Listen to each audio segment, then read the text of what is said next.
Hey,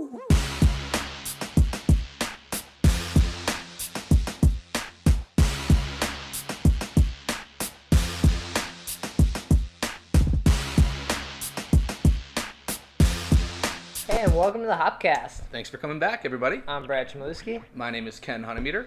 Ken, it's been a while since we sat around and drank beer. It certainly has. What a fucking shame. So, in celebration of us getting back together here after a long absence, we're going to drink some local IPAs. Yeah, very local. 2 new Chicagoland Nano breweries. Mm-hmm. We've got Flesk, and also we have Lake Effect. And they've got a couple IPAs, as most small breweries do nowadays. Right, yeah. And we're going to crack them open. And it's like getting warm out. I've just been wanting IPAs. You catching the itch? Yeah, I need them. All right. I Well. say, let's go out to the suburbs first. Let's go out to... Mm-hmm. Yeah, open that one up. Let's check it out.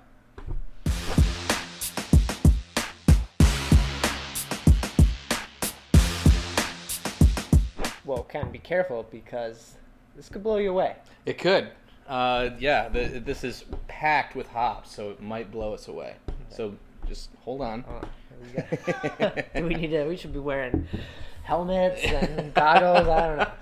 Sweatbands, maybe. Okay. Pouring out kind of an orangish type of a color. It's got some haze to it for sure. Yeah, pretty cloudy, but they're Nano brewery, so I can expect too clear of a beer, I guess. Mm-hmm. Very a fruity aroma on it. Not it doesn't seem like it's going to be overwhelmingly bitter at all. Just kind of like a nice tame fruity character. Yeah, it smells really pleasant. But we did get a big head on there, so those hops are exploding out. Doing their thing. Let's give it a try. Cheers.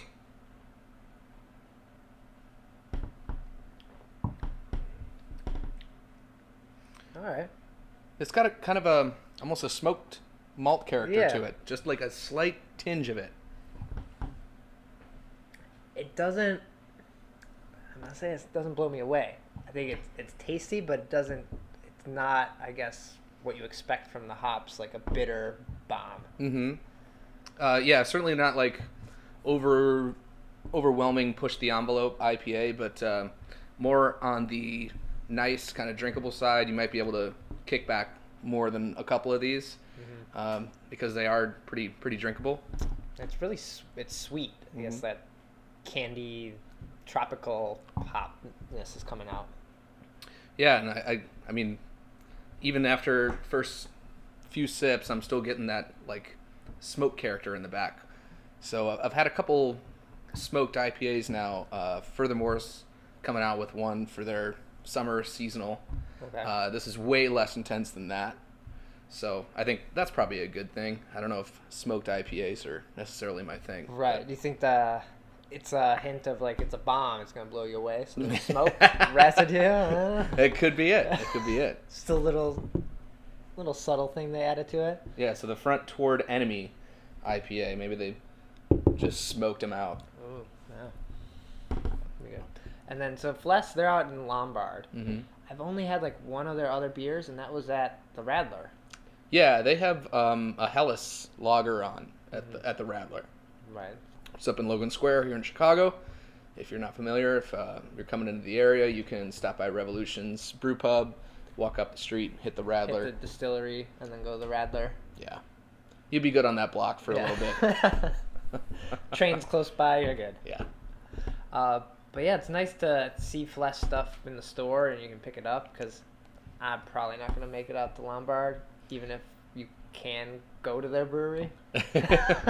Yeah, not anytime soon. Sometimes you just find yourself out there and you're like, all right, I've got a couple hours, which is there a brewery in the area? So, but for the folks out in the suburbs, it's always nice having kind of a local out there. Mm-hmm. Don't have to always travel into the city to drink some beer made on site. So that's really cool for them.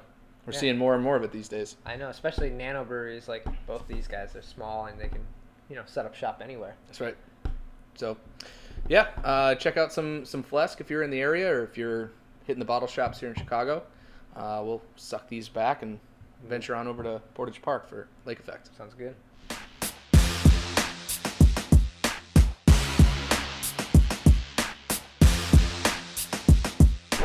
we don't want to spend too long in the suburbs. We gotta get to the safety of the city.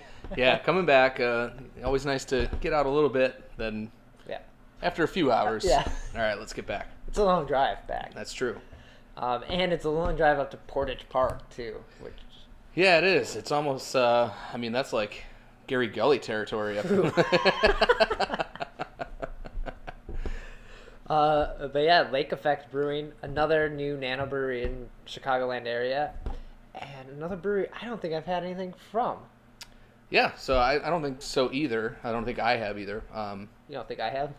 I don't think I have. But what better time than now to crack that cherry open? Let's do it. We got the Falcon Dive IPA, also coming in at 7%. So let's do it. Cool.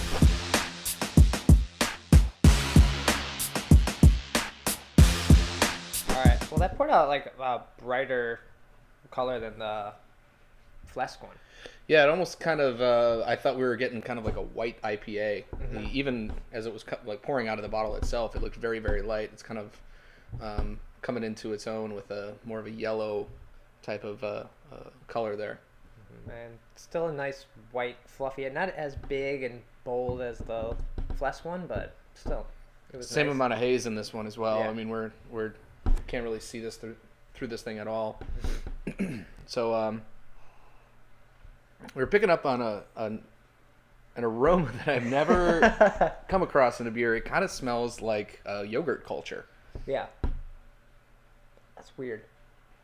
Like not a flavored yogurt, but just like a straight up plain yogurt. Plain yogurt, but then I don't know. For some reason, I think if I eat yogurt, it's like strawberry yogurt mostly. So I think that like candy from maybe the hops is making it like a strawberry. It makes me think strawberry yogurt. Yeah, so I don't really know what could be lending that character, other than if it,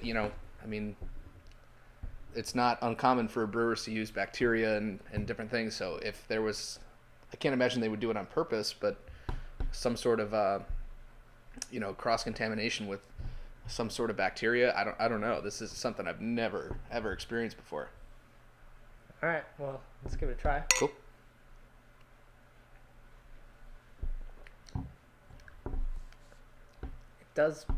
It has like a little bit of a milky or yogurty taste to it. Mm-hmm. It's oddly, not totally off-putting or anything. It's certainly fruity and not too bitter, but that's an odd character.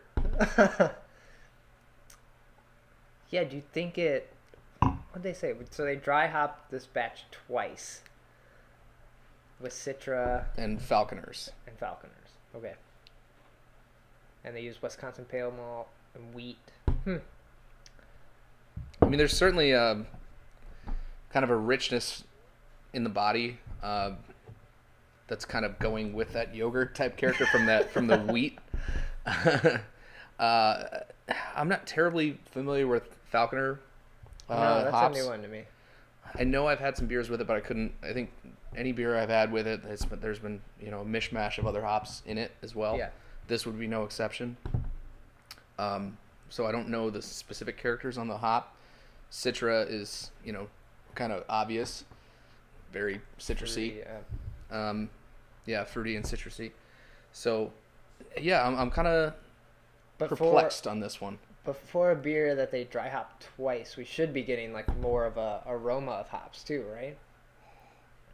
I mean, the aroma's there. It's not crazy in your face or anything like that. But it's got a hop aroma. It's just kind of, I think, maybe a little bit masked by that yogurt. Yeah, by the yogurt. And I don't know, the dry hopping twice. I mean, is that really necessary? To me, it's like, if you're dry hopping, put it all in there at once and then get it sold right away, drink it fresh. Right, because if you do it again, you lost. You're just spending more time and you lost the first one, right? Right. Depends on, I guess if you did it the next day, maybe, but then just do it all at once because it wouldn't have had an effect, right? I don't know. I mean, I'm certainly no expert, but it seems to make logical sense to me. But, certainly an interesting beer. Nothing like I've ever experienced before. Yeah, I would love to. I know this is a different label. I've seen this label and like another label that's brighter colored and yellow. So I wonder if it's a different batch or what the difference is. Maybe they're playing around with different. It could just be branding differently as well. Branding differently, or if they have different ones based on their different dry hops. If they have, like Revolution's doing with their Hero series. Right. So depending on which hop, it'll be Galaxy or the local Hero or Crystal Hero and all that stuff. I'm not sure. Interesting. Like we said, this is our first. This is our first. Yeah. Maybe all their beers taste like smell like yogurt. Interesting. All right. Well, 2 new Nano breweries we're exploring for the first time. Mm-hmm. They got a couple different bottles at Binny's, and I think you can find them at other places as well. So definitely check them out and give them a try. Absolutely. Support the local. All right. Cheers. Thanks for watching.